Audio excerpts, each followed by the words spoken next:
Chers membres d'Église et chers amis, bonjour.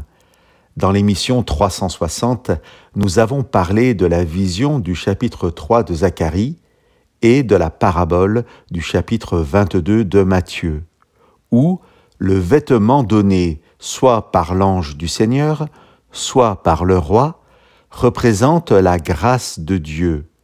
Grâce que nous ne pouvons obtenir que parce que Jésus a vécu au milieu de nous, que par sa justice. J'aimerais aujourd'hui vous lire 3 autres textes de la parole de Dieu présentant la même réalité.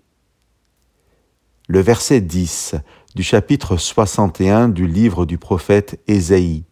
« Je trouverai la gaieté dans le Seigneur, je serai plein d'allégresse en mon Dieu.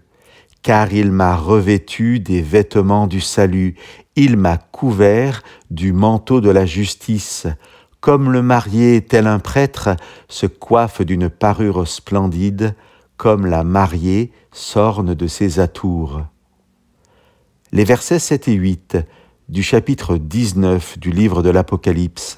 « Réjouissons-nous, soyons transportés d'allégresse et donnons-lui gloire. » Car les noces de l'agneau sont venues et son épouse s'est préparée.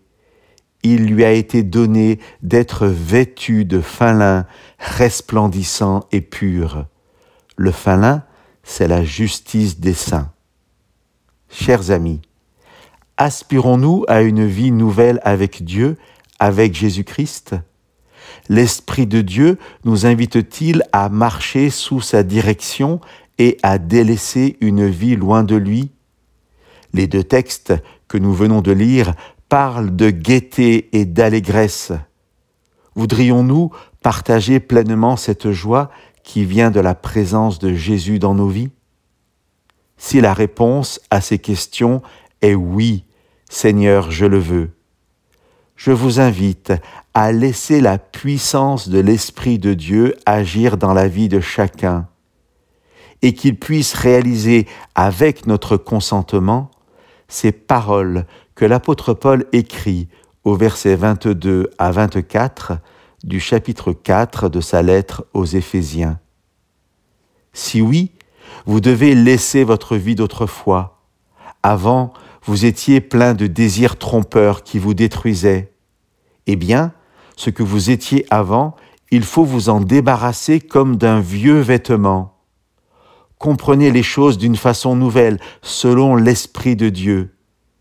Et comme si vous mettiez un vêtement neuf, devenez une personne nouvelle. Cette personne nouvelle est créée comme Dieu veut. La vérité la rend juste et sainte. Chers amis, que Dieu nous bénisse par l'œuvre de l'Esprit du Christ dans nos vies.